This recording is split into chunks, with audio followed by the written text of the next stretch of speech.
अनंतकोटी ब्रह्मांड नायक श्री स्वामी समर्थ महाराज की जय. नमस्कार. श्री स्वामी शक्ती या चॅनलवर आपले सर्वांचे स्वागत आहे. बघा, सोमवारी 4 ऑगस्ट 2025 या दिवशी यंदाचा दुसरा श्रावण सोमवार आलेला आहे. दुसऱ्या श्रावण सोमवारची घरातल्या घरात अगदी साध्या सोप्या पद्धतीने पूजा कशी करावी त्या संदर्भातील माहिती आज आपण घेणार आहोत. बघा, ज्यांना पहिल्या श्रावण सोमवारी जर एखाद्या काही कारणाने सेवा करणं शक्य नाही झालं किंवा उपवास फक्त धरला असेल, सेवा करणं ज्यांना शक्य नाही झालं, त्यांनी दुसऱ्या श्रावण सोमवारी काय करायचं ते सुद्धा आज आपण आजच्या व्हिडिओमध्ये बघणार आहोत. तर व्हिडिओ सगळा बघा, म्हणजे तुम्हाला तुमच्या सगळ्या प्रश्नांची उत्तर मिळतील. सोमवार म्हटलं की काही लोकांची पारायण चालू आहे, व्रत वैकल्य चालू आहे आणि माझ्याकडे जेवढी भगवान शंकरांची सेवा होईल तेवढं मी करण्याचा प्रयत्न करत असते, असं प्रत्येक स्त्रीचं असतं. मग आता दुसऱ्या श्रावण सोमवारी अगदी तुम्ही सकाळी 7, 8 किंवा पहाटे जरी सेवा केली किंवा सकाळी 7, 8, 9, 10, 11 वाजेपर्यंत जरी सेवा केली आणि काही कारणाने तर शक्य नाही झालं तर तुम्ही 12ला जरी सेवा केली तरी हरकत नाही. तुम्ही दिवसभरात कधीही सेवा करू शकता. तर आता आपण सेवेचं बघूया.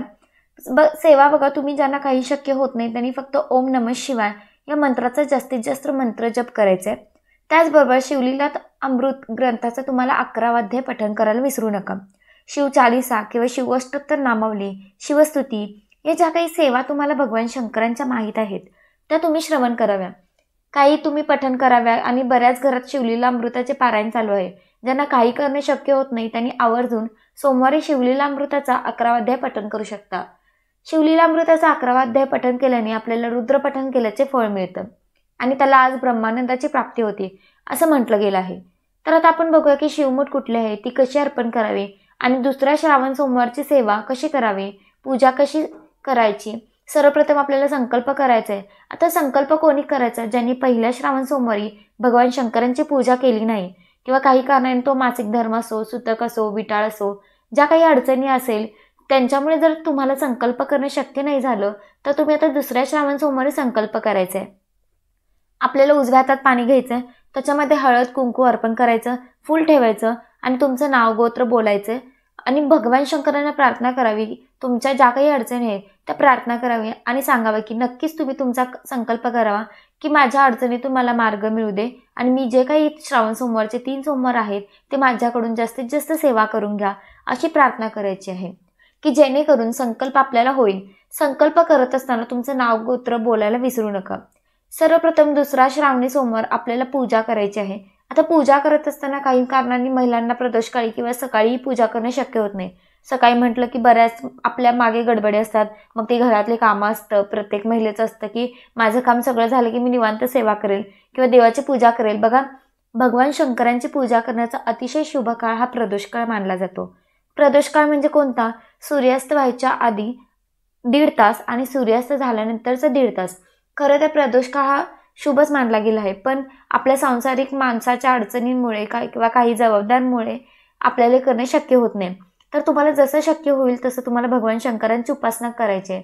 आता दुसरा श्रावण सोमवारी आपण भगवान शंकरांच्या पिंडीवर अगदी फक्त साध्या पाण्याने जरी अभिषेक केला, मग तुम्ही पाण्याने करा किंवा पंचामृताने करा, तुम्ही कच्च्या दुधाने करा. कच्चं दूध याचा अर्थ न तापवलेलं दूध, त्याने तुम्ही अभिषेक करू शकता किंवा मधाने करू शकता, ऊसाच्या रसाने तुम्ही करू शकता. त्याने सुद्धा भगवान शंकरांच्या पिंडीवर अभिषेक करू शकता. यथाशक्ती यथाभक्ती आपल्याला भगवान शंकरांच्या पिंडीवर अभिषेक करायचा आहे. खरं तर 1 लोटा जल जरी आपण भगवान शंकरांना अर्पण केलं तरी सुद्धा ते प्रिय आहे, कारण देव हे फक्त आणि फक्त तुमची भक्ती बघत असतो. पण बघा, शिव महापुराणामध्ये असं सांगितलं की दुसऱ्या श्रावण सोमवारी अगदी नाही जमलं तरी 3ऱ्या किंवा 4थ्या श्रावण सोमवारी आपण भगवान शंकरांच्या पिंडीवर तुम्हाला जे काही आपलं गंगाजल आहे त्यांनी तुम्हाला अभिषेक करायचा आहे. जर तुमच्या घरात नक्कीच गंगाजल उपलब्ध असेल तर तुम्हाला दुसऱ्या श्रावण सोमवारी भगवान शंकरांच्या पिंडीवर गंगाजलाचा अभिषेक करायचा आहे. आणि खरं तर जेव्हा आपण भगवान शंकरांच्या शिवपिंडीवर साध्या जलाने सुद्धा अभिषेक करतो तरी सुद्धा ते एक प्रकारचं गंगाजलच होऊन जातं. तर नक्कीच जर तुमच्याकडे गंगाजल असेल तर त्याने अभिषेक करावा आणि त्या गंगाजलाचं तीर्थ घरातील सगळ्यांना थोडं थोडं द्यावं. मागच्या सोमवारी बऱ्याच महिलांनी मे बी चूक केली असेल, दूध आणि पाणी एकत्र अभिषेक करायचा. तर बघा, जेव्हा आपण रुद्राभिषेक करत असतो तर तेव्हा बऱ्याच महिलांनी असं केलं असेल, दूध आणि पाणी एकत्र, मग त्याचा अभिषेक केला आणि मग दुसऱ्या दिवशी मंगळवारी ते जे काही दूध आहे ते थोडंसं खराब होतं. म्हणजेच जे काय आपण तीर्थ म्हणून ते सुद्धा खराब होऊन जातं. मग मी फक्त एवढं सांगते की जेव्हा तुम्ही रुद्राभिषेक करत असाल तर तुम्ही फक्त पाण्याचा अभिषेक करावा, की जेणेकरून ते तीर्थ अगदी 4-5 किंवा 7-8 दिवस तुम्ही ते तसंच ठेवू शकता. पण काय होतं ना, जेव्हा आपण फक्त दूध आणि पाणी म्हणजे दूध किंवा पाण्याने म्हणजे दूध आणि पाणी याचा एकत्रित अभिषेक केला ना, मग त्याच्यामुळे थोडीशी गडबड होते. म्हणजे काही आपण तीर्थ साचवलं असतं ते तुम्ही खराब होऊन जातं. मग जर शक्य असेल तर तुम्ही ते फ्रीजमध्ये सुद्धा ठेवू शकता किंवा साध्या पाण्याने अभिषेक केला तर हरकत नाही. आता बघा, हे सगळं करत असताना ओम नमः शिवाय, ओम नमः शिवाय या मंत्राचा मंत्र जप करायचा किंवा महामृत्युंजय मंत्राचा मंत्र जप करायचा आहे. तर बघा, ओम नमः शिवाय तुम्ही 108 वेळा म्हणावं, नाहीतर मग महामृत्युंजय मंत्राचा तुम्हाला 108 वेळा जप करायचा आहे.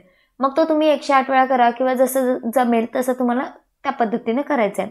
किंवा श्री शिवाय नमस्तुभ्यम या मंत्राचा मंत्र जप करायचा आहे किंवा शिवचालीसा पठण करा व भगवान शंकरांच्या ज्या ज्या सुंदर अशा सेवा आहेत, ज्या ज्या तुम्हाला वाचन करणं पठण करणं शक्य होईल, तसं तुम्हाला त्या मंत्र स्तोत्राने तुम्हाला अभिषेक करायचा आहे.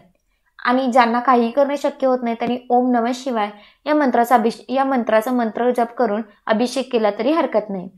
आणि अगदी तुम्ही सकाळी फक्त साधी पूजा केली, संध्याकाळी रुद्राभिषेक केला तरी हरकत नाही. किंवा सकाळी जर तुम्हाला करणं शक्य असेल तर नक्कीच तुम्ही सकाळी रुद्राभिषेक करू शकता. आता ज्यांना रुद्राभिषेक करणं शक्य होत नाही त्यांनी नित्यसेवेतले शिवमहिमा स्तोत्र जे आहे ते तुम्ही पठण केलं तरी चालेल. किंवा भगवान शंकरांच्या शिवपिंडीवर अभिषेक करता करता अगदी 10 मिनिटं लागतात. ज्यांना वाचता येणं शक्य होत नाही किंवा ज्यांना वाचता येत नाही त्यांनी श्रवण करावं. शिवपिंडीसमोर म्हणजे शिवपिंडीवर गळती ठेवू शकता. जे काही मंत्रजप चालू आहे ते तुम्ही यूट्यूबला लावून किंवा ज्या काही रुद्रसेवा भेटल्या यूट्यूबला तर तुम्ही त्या श्रवण करू शकता. ज्यांना पठण करता येत नाही त्यांच्यासाठी सांगते. आता बघा, व्यवस्थित भस्म 3 बोटाने आपल्याला ब्रह्मा विष्णू महेश या पद्धतीने भगवान शंकरांना आपल्याला भस्मार्पण करून घ्यायचं आहे. आणि ओम नमः शिवाय या मंत्राचा किंवा महामृत्युंजय मंत्राचा तुम्हाला जप करायचा आहे. जर तुमच्याकडे कापडी वस्त्र असेल किंवा कापसाचं वस्त्र असेल तर तेही तुम्ही अर्पण करू शकता. हे झाल्यावर तुम्हाला पांढरे फूल असेल, धोत्र्याचं फळ असेल किंवा फूल असेल तर नक्कीच ते तुम्हाला भगवान शंकरांना अर्पण करायचे. जसं मी तुम्हाला सांगितलं की देव हा फक्त भक्तीचा भुकेला आहे, तर तुम्ही एक एक बेलपान जरी शंकरांना अर्पण केलं तरी सुद्धा ते प्रिय आहे. आता एक एक बेलपान अर्पण करत असताना मी मागच्या व्हिडिओमध्ये सांगितलं होतं की बघा, बेलपान घेत असताना पण बेलपान हे स्वच्छ असावं, तुटलेलं किंवा चिरलेलं नसावं, खराब नसावं आणि बेलपान हे नेहमी पालतं अर्पण करायचं असतं. आता हे सगळ्यांना माहीत आहे. आता बऱ्याच वेळा होतं की आपल्याकडे एकच बेलपान असतं, मग एक बेलपान असल्यावर ते अर्पण कसं करायचं तर मी तुम्हाला सांगते. बघा, एक बेलपान असेल तर ओम नमः शिवाय म्हणत आपल्याला शिवलिंगावर अर्पण केल्यावर तेच बेलपान परत घ्यायचं आणि पाण्यामध्ये टाकायचं. म्हणजे पाण्यामध्ये थोडंसं बुडवायचं, ते शुद्ध करायचं आणि परत ओम महेश्वराय नमः परत ते घ्यायचं. एका पाण्यामध्ये आपल्याला परत पाण्यामध्ये बुडवायचं, परत ते स्वच्छ करायचं आणि परत आपल्याला शिवपिंडीवर घालायचं आहे. आणि त्यासोबत आपल्याला 108 शिवअष्टोत्तर नामावली म्हणायचं आहे. तर या पद्धतीने तुम्ही 108 वेळा मंत्र जप करून एकच बेलपान तुम्ही जे काय आहे ते भगवान शंकरांना तुम्ही अर्पण करू शकता. तर तुमच्याकडे एक असेल तर तुम्ही एक अशा पद्धतीने अर्पण करा. जर तुमच्याकडे दुसरं असेल किंवा भरपूर असेल तर तुम्ही तेही अर्पण करू शकता.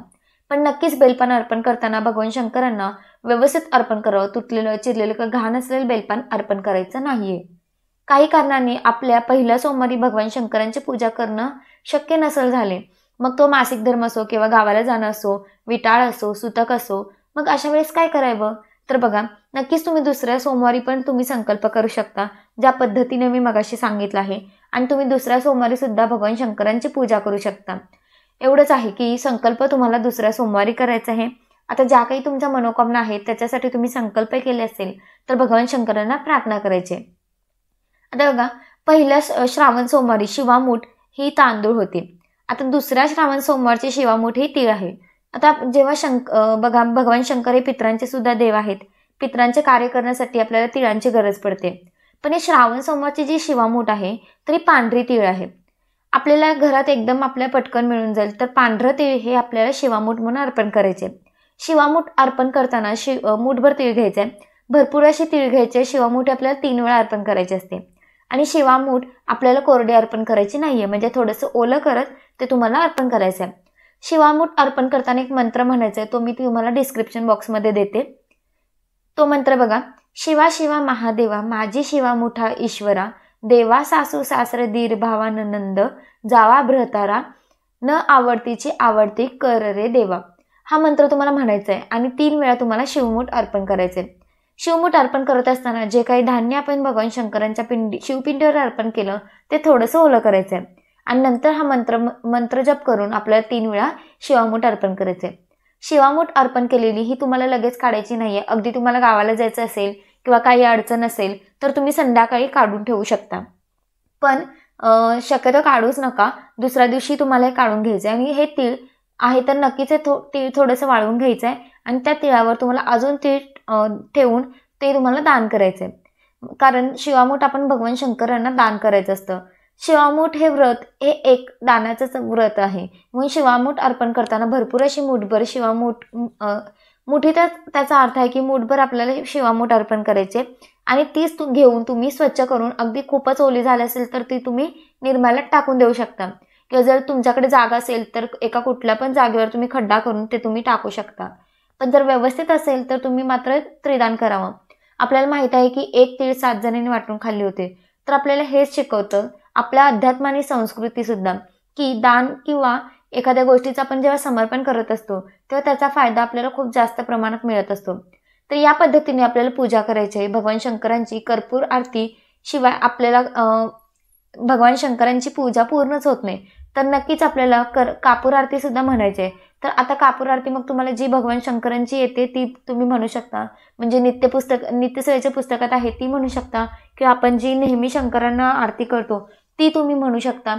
तर तुम्हाला जी कोणती आरती येत असेल ती त्या आरतीने तुम्हाला भगवान शंकरांची आरती करायची आहे. आणि कापूर आरतीशिवाय भगवान शंकरांची कुठलीच उपासना किंवा कुठलीच सेवा पूर्ण होत नाही.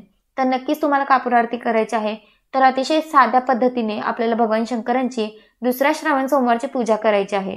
मंदिरात जाऊन जर तुम्हाला सेवा करणं शक्य झालं तर अतिशय उत्तम. नाहीतर तुम्ही घरातही सेवा करू शकता. देव हा फक्त भक्तीचा भुकेला आहे.